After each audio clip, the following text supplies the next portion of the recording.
Welcome back on capital news. चलिए देखते हैं दिल्ली की 25 फटाफट बड़ी खबरें। साथ ही डेली खबरों से अपडेट रहने के लिए चैनल को सब्सक्राइब करने के साथ वीडियो को लाइक करें। अब सीएम ओपीसी आएगा दिल्ली वासियों के पास, मोबाइल कार्यालय रेखा सरकार आपके द्वार की शुरुआत है। ये दिल्ली सरकार ने जनकपुरी विधानसभा क्षेत्र में रेखा सरकार अब आपके द्वार ध्येय वाक्य के साथ पहला मोबाइल कार्यालय शुरू किया है। मुख्यमंत्री रेखा गुप्ता ने कहा कि इससे लोगों को सरकारी दफ्तरों के चक्कर नहीं काटने पड़ेंगे। विधायक आशीष सूद ने इसे जनसेवा की दिशा में ऐतिहासिक कदम बताया। सांसद कमलजीत सहरावत ने क्षेत्र के विकास का आश्वासन दिया। रेखा सरकार अब आपके द्वार के लक्ष्य के साथ शुरू किए गए इस मोबाइल कार्यालय के शुरू होने पर क्षेत्र के लोगों को समस्याओं की जानकारी व समाधान के लिए सरकारी कार्यालयों के चक्कर नहीं काटने पड़ेंगे। मुख्यमंत्री रेखा गुप्ता ने क्षेत्र के लोगों को बधाई देते हुए कहा कि यह मोबाइल कार्यालय क्षेत्र के वार्डों व गली मोहल्लों में जाकर लोगों की समस्याओं की जानकारी लेगी और समस्याओं का समाधान करेगी। आज से नंगली डेयरी में शुरू हो जाएगा बायोगैस का उत्पादन, सीएम रेखा गुप्ता करेंगी संयंत्र का उद्घाटन। जी, पश्चिमी दिल्ली के नंगली डेयरी में आज से बायोगैस संयंत्र शुरू हो रहा है, जिसका उद्घाटन मुख्यमंत्री रेखा गुप्ता करेंगे। इस प्लांट से गोबर निस्तारण की समस्या दूर होगी और पशुपालकों को आय होगी। उत्पादित गैस इंद्रप्रस्थ गैस लिमिटेड को बेची जाएगी, जिससे यमुना प्रदूषण कम होगा और दिल्ली को स्वच्छ ऊर्जा मिलेगी। दिल्ली में सिर्फ मिस्ड कॉल से दूर होंगी प्रॉपर्टी टैक्स की दिक्कतें, एमसीडी शुरू करने जा रहा है कॉल सेंटर। जो एमसीडी संपत्ति कर से राजस्व बढ़ाने के लिए कॉल सेंटर शुरू करेगी, जहां शिकायतों का समाधान और कर जमा करने के लिए मार्गदर्शन मिलेगा। कॉल सेंटर 2 महीने में शुरू हो सकता है। एमसीडी ने सख्ती कर आकलन के लिए कैलकुलेटर भी जारी किया है, जिससे नागरिक आसानी से कर का पता लगा सकते हैं। इसका उद्देश्य राजस्व बढ़ाना और नागरिकों का विश्वास मजबूत करना है। अब नहीं डूबेगी दिल्ली, अगले 30 सालों के लिए नया ड्रेनेज मास्टर प्लान तैयार। जो केंद्रीय मंत्री मनोहर लाल खट्टर ने दिल्ली के लिए नया ड्रेनेज मास्टर प्लान जारी किया। यह प्लान 1976 के प्लान को अपडेट करता है और प्रति घंटे 70 मिलीमीटर वर्षा जल का प्रबंधन कर सकता है। दिल्ली को 3 हिस्सों में बांटकर ड्रेनेज सिस्टम को अपग्रेड किया जाएगा। इस योजना पर लगभग 57,000 करोड़ रुपए की लागत आएगी और यह अगले 30 वर्षों की जरूरतों को पूरा करेगा। लग्जरी गाड़ियों और जेसीबी से प्रचार छात्रों ने नहीं लिया सबक, डूसू चुनाव पर हाईकोर्ट की सख्त टिप्पणी। जो दिल्ली यूनिवर्सिटी छात्र संघ चुनाव पर दिल्ली हाईकोर्ट में तीखी टिप्पणी की है। दिल्ली हाईकोर्ट ने कहा कि छात्रों ने पिछले साल से कोई सबक नहीं लिया। इस बार भी बड़ी बड़ी लग्जरी गाड़ी और जेसीबी का इस्तेमाल कर चुनाव प्रचार किया गया।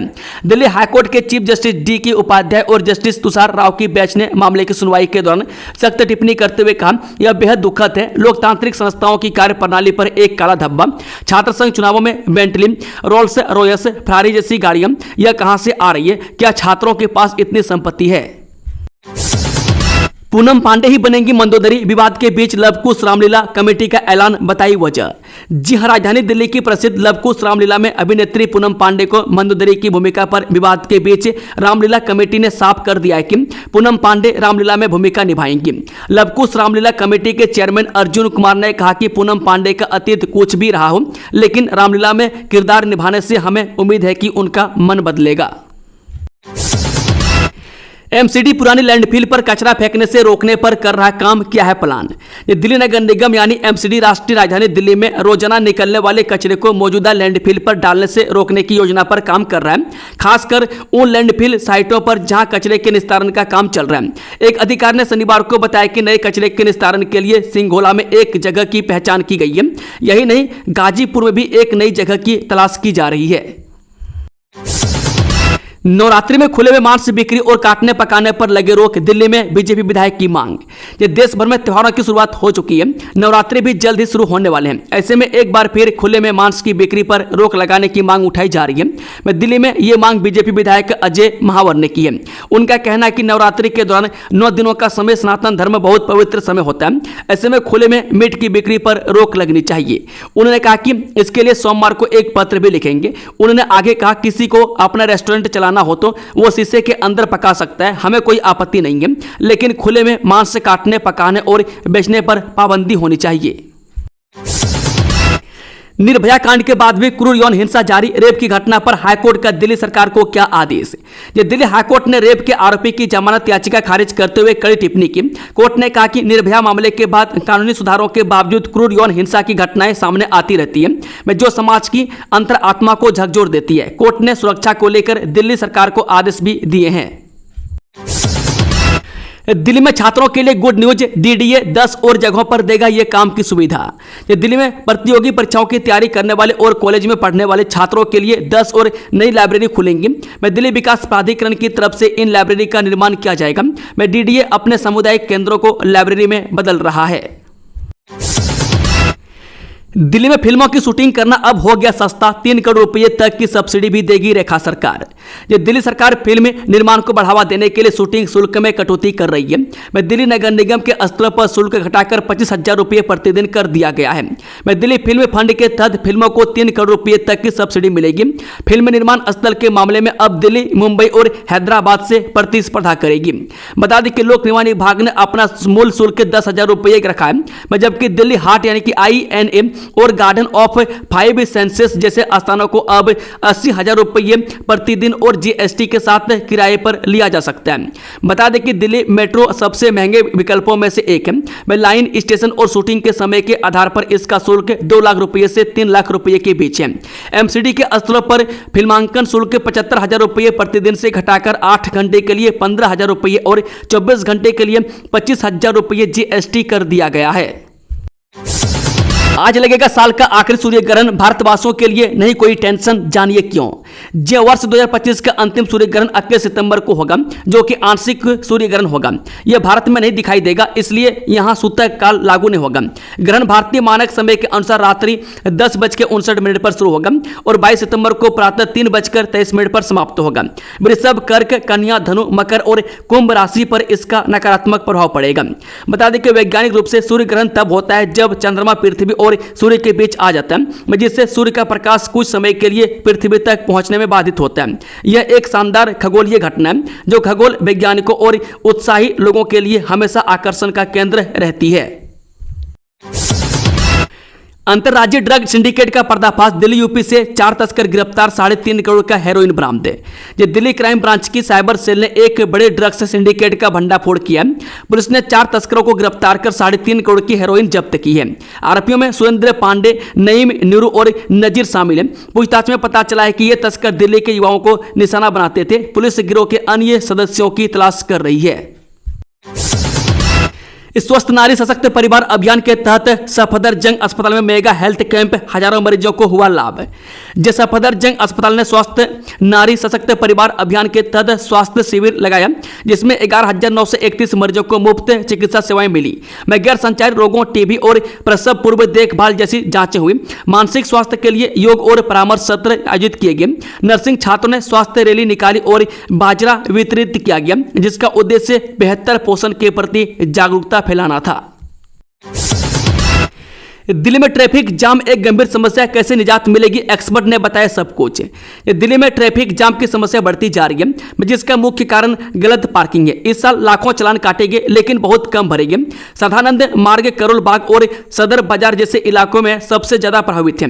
विशेषज्ञ मल्टी लेवल पार्किंग और सख्त जुर्माना वसूली की सलाह देते हैं। गलत पार्किंग पर 500 और 2,000 तक का जुर्माना है। यातायात पुलिस के आंकड़े इस भयावह स्थिति को स्पष्ट रूप से दर्शाते हैं। विभाग द्वारा जारी आंकड़ों के अनुसार इस वर्ष 31 जुलाई तक सड़कों पर जानबूझकर वाहन पार्क करके अवरोध पैदा करने वाले वाहन चालकों के कुल 4,31,919 चालान काटे गए। हैरानी की बात यह है कि इनमें से केवल 12,702 चालान ही भरे गए। यह स्थिति दर्शाती है कि अधिकांश वाहन चालक यातायात नियमों की अनदेखी कर यातायात व्यवस्था को चुनौती दे रहे हैं। दिल्ली में बड़ा प्रशासनिक फेरबदल, प्रवीण कुमार ITBP और प्रवीर रंजन CISF के DG नियुक्त। IPS प्रवीण कुमार को ITBP का महानिदेशक और IPS प्रवीर रंजन को CISF का महानिदेशक नियुक्त किया गया। प्रवीर रंजन जो 1993 बैच के UT कैडर के IPS अधिकारी हैं, वर्तमान में विशेष महानिदेशक हवाई अड्डा के पद पर कार्यरत हैं। उन्होंने दिल्ली पुलिस में कई महत्वपूर्ण पदों पर सेवाएं दी हैं। उनकी नियुक्ति से सुरक्षा व्यवस्था को और मजबूत बनाने की उम्मीद है। एक बार फिर दिल्ली के स्कूलों को मिली बम से उड़ाने की धमकी के बाद मचा हड़कंप, पुलिस जांच में जुटी। दिल्ली के 2 स्कूलों को बम से उड़ाने की धमकी मिली, जिसके बाद पुलिस और स्कूल प्रशासन सतर्क हो गए। नजफगढ़ और महरौली स्थित स्कूलों में ईमेल के माध्यम से धमकी मिलने पर तलाशी अभियान चलाया जा रहा है। बम की धमकी के बाद स्कूलों में अफरा तफरी का माहौल है। पुलिस मामले की गंभीरता से जांच कर रही है। धमकी भरा ईमेल मिलते स्कूल प्रशासन ने तुरंत पुलिस को सूचित किया। दिल्ली पुलिस ने दोनों स्कूलों में तलाशी अभियान शुरू कर दिया है। बम निरोधक दस्ते और स्थानीय पुलिस टीमें स्कूल परिसरों की गहन जांच कर रही है ताकि किसी भी संभावित खतरे को टाला जा सके। दिल्ली में एसआईआर को लेकर आप और बीजेपी आमने सामने, भाजपा विरोधी वोट कटवाने का आरोप। दिल्ली में मतदाता सूची के पुनरीक्षण को लेकर आप और भाजपा के बीच आरोप प्रत्यारोप का दौर जारी है। आपने भाजपा पर मतदाता सूची से नाम कटवाने का आरोप लगाया है, वहीं भाजपा ने आप पर घुसपैठियों को बढ़ावा देने का आरोप लगाया है।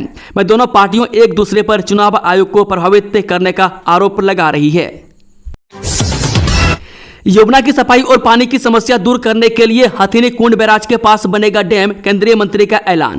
केंद्रीय शहरी विकास से मंत्री मनोहर लाल खट्टर ने सिंधु जल संधि के निलंबन से दिल्ली, हरियाणा और राजस्थान को अगले 1.5 साल में पर्याप्त पानी मिलेगा। यमुना की सफाई और पानी की समस्या दूर करने के लिए हथिनी कुंड बैराज के पास डैम बनेगा। पहलगाम हमले के बाद संधि निलंबित की गई, जिससे भारत का पानी पाकिस्तान जाता था, अब उसका उपयोग भारत में होगा। उन्होंने कहा, पहलगाम में आतंकी हमले के बाद पाकिस्तान के साथ सिंधु जल संधि निलंबित कर दी गई है। इस संधि के कारण भारत का पानी पाकिस्तान चला जाता था, अब उस पानी का उपयोग भारत में होगा। इसका पानी अगले 1.5 वर्ष के अंदर दिल्ली, हरियाणा और राजस्थान को भी मिलेगा। दिल्ली और बड़ौद के बीच शुरू हुई नई एसी बस सेवा, यूपी के यात्रियों को होंगी सहूलियत, जाने टाइमिंग और किराया। प्रधानमंत्री मोदी के 75वें जन्मदिन पर दिल्ली और बड़ौद के बीच नई एसी बस सेवा शुरू की जाएगी। यह बस दिल्ली के महाराणा प्रताप ISBT से बड़ौद तक चलेगी, जिससे यात्रियों को सुविधा होगी। न्यूनतम किराया 32 रुपये और अधिकतम 125 रुपये निर्धारित किया गया। बसें सुबह और शाम दोनों समय उपलब्ध रहेंगी, जिससे कनेक्टिविटी बेहतर होगी। दिल्ली सरकार के अनुसार नई बस सेवा दिल्ली के महाराणा प्रताप ISBT से शुरू होकर खजूरी खास, Bhajanpura, Loni bus stand, UP border, Loni, Mandola, Khekra, काठा, बागपत, गोरीपुर, सुरूरपुर और डयोड़ी से होते हुए बड़ौद तक पहुंचेगी। ठीक इसी तरह बड़ौद से दिल्ली आने वाली एसी बसें डयोड़ी, सरूरपुर, गोरीपुर, बागपत, काठा, Khekra, Mandola, Loni bus stand, UP border, Bhajanpura और खजूरी खास से होते हुए महाराणा प्रताप ISBT तक आएंगी। दिल्ली के रोहिणी इलाके में मुठभेड़, पुलिस ने गैंगस्टर लल्लू को दबोचा, 2 आरोपी भागे। देश की राजधानी दिल्ली के रोहिणी जिले के बुद्ध विहार थाना इलाके में शनिवार तड़के पुलिस और कुख्यात अपराधी लल्लू उर्फ आंसू और उसके साथियों के बीच मुठभेड़ हो गई। पुलिस को जानकारी मिली थी कि लल्लू अपने साथियों के साथ एक सफेद स्विफ्ट कार में किसी गोरक्षक दल से जुड़े शख्स के यहां फायरिंग करने वाला है। इसी सूचना पर पुलिस की क्रैक टीम गश्त पर थी। AUD के स्वामी विवेकानंद भवन का उद्घाटन रेखा गुप्ता ने कहा, दिल्ली को बनाएंगे शिक्षा का प्रमुख केंद्र। दिल्ली की मुख्यमंत्री रेखा गुप्ता ने शनिवार को कहा कि उनकी सरकार का लक्ष्य राष्ट्रीय राजधानी को शिक्षा का केंद्र बनाना है। उन्होंने कहा कि भारी उद्योगों पर प्रतिबंध होने के कारण शहर को औद्योगिक केंद्र के रूप में विकसित नहीं किया जा सकता, लेकिन यह शिक्षा के क्षेत्र में एक प्रमुख गंतव्य बन सकता है। BR अम्बेडकर विश्वविद्यालय के करमपुरा परिसर में स्वामी विवेकानंद भवन के उद्घाटन के अवसर पर गुप्ता ने कहा, दिल्ली में हम जिस सबसे बड़े क्षेत्र पर काम कर सकते हैं वो है शहर को शिक्षा केंद्र बनाना। शिक्षा प्राप्त करने के लिए सर्वोत्तम स्थान की तलाश कर छात्रों को सबसे पहले दिल्ली के बारे में सोचना चाहिए। हमें अपनी व्यवस्था को इतना मजबूत बनाना होगा कि हमारे बच्चों को उच्च शिक्षा के लिए विदेश जाने की जरूरत न पड़े। फिर बढ़ेगा पारा, दिल्ली वालों के लिए मौसम विभाग ने खोले अगले कुछ दिनों के पत्ते, जाने कैसा रहेगा हाल। जब भारत से मानसून अब धीरे धीरे विदा ले रहा है और इसका असर राजधानी दिल्ली में साफ दिखने लगा है। पिछले कुछ दिनों से बारिश 9 के बराबर हो रही है और पारा लगातार चढ़ रहा है। मौसम विभाग के अनुसार अगले 5 से 6 दिनों तक दिल्ली में बारिश की संभावना बेहद कम है, जिससे उमस और गर्मी दोनों बढ़ने के आसार हैं। दिल्ली में 19 सितंबर को अधिकतम तापमान 35.3 डिग्री सेल्सियस दर्ज किया गया, जो सामान्य से 0.9 डिग्री अधिक रहा। वहीं न्यूनतम तापमान 24.6 डिग्री सेल्सियस दर्ज हुआ, जो औसत से 0.3 डिग्री कम है। वहीं PTI के अनुसार सुबह सापेक्षिक आर्द्रता 78% रही, जो शाम तक घटकर 57% पर पहुंच गई। मौसम विभाग ने 20 सितंबर को भी आंशिक बादल रहने और न्यूनतम तापमान 25 डिग्री तथा अधिकतम 35 डिग्री सेल्सियस के आसपास रहने का अनुमान जताया है। दिल्ली को लाइव इवेंट और कंसर्ट इकोनॉमी हब बनाने की दिशा में बड़ा निर्णय। एसएआई ने प्रमुख स्टेडियमों के किराए घटाए। दिल्ली को देश का सबसे इवेंट फ्रेंडली शहर और वैश्विक स्तर पर लाइव एंटरटेनमेंट और कंसर्ट इकोनॉमी का हब बनाने की दिशा में बड़ा कदम उठाया गया। मैं खेल मंत्रालय के अधीन आने वाले स्पोर्ट्स अथॉरिटी ऑफ इंडिया के सहयोग से दिल्ली के सभी प्रमुख स्टेडियमों के बुकिंग रेट्स में लगभग 40 से 50% तक की कटौती की गई है।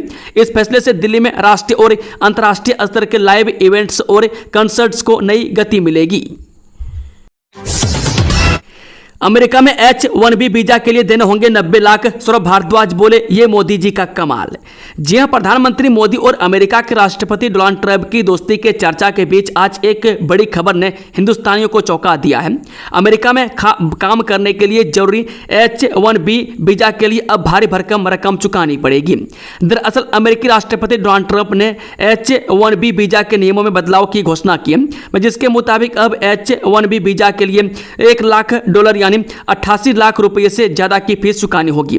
मैं करीब 90 लाख रुपए की रकम उन कंपनियों का खर्चा बढ़ा सकती है जो भारत से प्रोफेशनल्स को अमेरिका काम के लिए बुलाती है। मैं सरकारी आंकड़ों की माने तो पिछले साल H-1B वीजा पाने वालों में भारतीय करीब 71% रहे। दोस्तों, खबरों का सिलसिला यहीं समाप्त होता है। अगर जानकारी पसंद आई तो वीडियो को लाइक शेयर, चैनल को सब्सक्राइब जरूर से जरूर कर लें। Thank you, all the best, जय हिंद,